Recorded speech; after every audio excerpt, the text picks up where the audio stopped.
नमस्कार दोस्तों, आप देख रहे हैं समाचार विश्लेषण पर। मैं हूं रतिकांत सुमन। आज मैं आपको बताऊंगा कि एनर्जी लेवल के बारे में जो हमारे प्रधानमंत्री में देखने को मिल रही है। तो आपने यदि हमारे समाचार विश्लेषण चैनल को अभी तक सब्सक्राइब नहीं किया होगा तो सब्सक्राइब करें, लाइक और शेयर भी करें। तो जो प्रधानमंत्री हैं अभी वर्तमान में लगभग 5 दिनों से लगातार काम कर रहे हैं और G20 समिट में आपने देखा होगा कि वे किस प्रकार से काम कर रहे हैं। लगातार सभी राष्ट्रपतियों का, प्रधानमंत्रियों का वे लगातार खड़े होकर अभिवादन कर रहे हैं और उन्हें कुछ कुछ बता भी रहे हैं। जो उन्हें बताना है जिस भी प्रधानमंत्री को, जिस भी राष्ट्रपति को, उन्हें वे पूरी तरह से बता रहे हैं अपने कल्चर के बारे में, अपनी पुरानी संस्कृति के बारे में। 1000 साल की अपनी जो परंपरा है उसे दिखाने का प्रयास कर रहे हैं। चाहे नालंदा विश्वविद्यालय हो, चाहे कोणार्क का मंदिर हो, उसका जो चक्र है, सूर्य मंदिर के बारे में बताने के लिए, और किस प्रकार से मुसलमान आक्रांताओं ने उन जो देवी देवताओं का है या जो विश्वविद्यालय है उसे नष्ट भ्रष्ट किया, उसके बारे में उन्होंने जो बाइडेन को भी बताया और ऋषि सुनक को भी बताया। और ऋषि सुनक ने कहा कि शानदार है। तो इस प्रकार से उन्होंने अपने एनर्जी लेवल को इस प्रकार से, किस प्रकार से वे इतना बढ़ा लिया कि इतना काम कर पा रहे हैं। तो वास्तव में क्या है कि बहुत सारे लोग अपने पारिवारिक जीवन में घुस करके इस प्रकार से काम करने लगते हैं कि उनका एनर्जी लेवल अपनी पत्नी, बच्चों के बीच में खर्च होता है। लेकिन इन्होंने अपने देश के लिए अपने जीवन को समर्पित किया। हम आज उनसे कम उम्र के होंगे, लेकिन हमारे अंदर भी उतनी एनर्जी लेवल नहीं है जो पहले थी। लेकिन अब जो है तो उनके पास इस 70 साल की अवस्था में किस प्रकार से इतनी एनर्जी लेवल आई।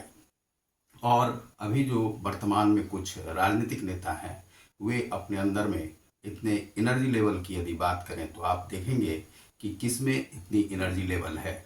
तो आप देखेंगे कि नीतीश कुमार लगातार कार्य करते हैं तो उनमें थोड़ा सा एनर्जी लेवल बराबरी का नहीं कह सकते हैं, लेकिन 80% तक इतना है।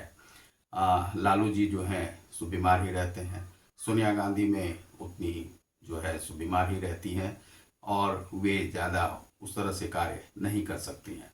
दूसरा है कि जो राजीव गांधी के सुपुत्र हैं राहुल गांधी, उनके भीतर इतना एनर्जी लेवल नहीं है और वे कार्य करते करते किसी रास्ते से भटक जाते हैं। जा रहे हैं उत्तर तो चले जाते हैं दक्षिण।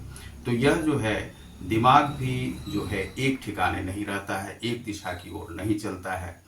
तो अब मान लीजिए जो शरद पवार हैं, शरद पवार की स्थिति आप देख रहे हैं, वे भी प्रधानमंत्री की चाहत रखते थे।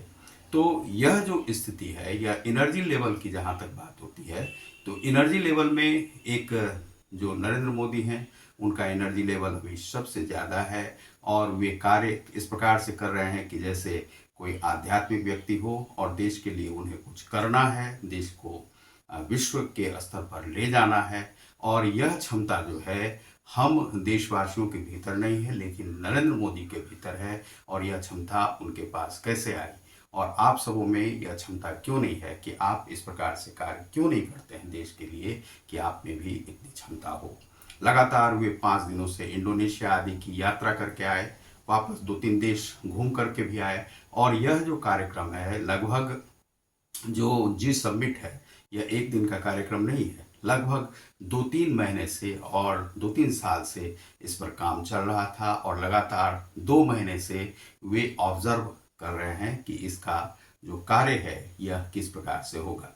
तो वे देखभाल कर रहे थे और उसी का नतीजा है कि आज जो सारे देश हैं, जो 73 विषयों पर जो डिक्लेरेशन जो है सो वह हो चुका है। और जो विपक्षी दल कहते थे डिक्लेरेशन नहीं हो पाएगा या फेल हो जाएगा, वह नहीं हुआ है।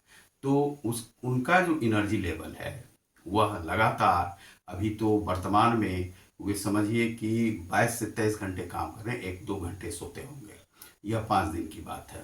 और वह लगातार जो है 18 से 20 घंटे तक कार्य करते हैं और परिवार को वे समय नहीं दे पाते हैं। लेकिन समय सबके लिए देश में उन्होंने रखा है, चाहे प्रधानमंत्री के पद के लिए हो, राष्ट्रपति के पद के लिए हो, सभी मंत्रिमंडल के लिए हो, संसद के लिए हो और विपक्षियों के लिए हो, सबके लिए उन्होंने समय रखा है। बराबर से विदेश यात्रा भी करते हैं, विदेशियों के लिए भी जो राष्ट्रपति हैं उनके लिए भी समय रखा है, यूएनओ के प्रतिनिधि मंडल के लिए भी उन्होंने समय रखा है, विश्व बैंक के लिए उन्होंने समय रखा है। और किस प्रकार से वे किस एनर्जी लेवल से काम कर रहे हैं वे तो आप देख ही रहे होंगे मंडपों में।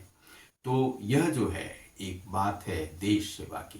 तो जिनमें चाहत रहेगी देश सेवा की वह देश सेवा कर पाएंगे, देश को जो समझेंगे कि आज जो कुछ हम दे के जाएंगे वह जो है वह देश कल उसे भोगेगा। और आज हम कुछ नहीं दे के जाएंगे तो हमारा देश इसी प्रकार से त्रस्त रहेगा जिस प्रकार से अन्य देश हैं, चाहे वह श्रीलंका हो, चाहे पाकिस्तान हो, अन्य देश जिस प्रकार से हों। तो आज हमारी जो आर्थिक दशा ऊंची उठती जा रही है उसका कारण एकमात्र है कि एनर्जी लेवल को जो मंत्रियों ने बढ़ाकर रखा, जिस प्रकार से नरेंद्र मोदी ने, उसी प्रकार से यदि अन्य लोग, हम यह कहते हैं कि हमारे प्रधानमंत्री को किसी की नज़र ना लगे और हमारे प्रधानमंत्री इसी तरह से उत्तरोत्तर जो है अपने देश के लिए काम करते रहे। तो बहुत बहुत धन्यवाद। आप देख रहे हैं समाचार विश्लेषण को। नमस्कार।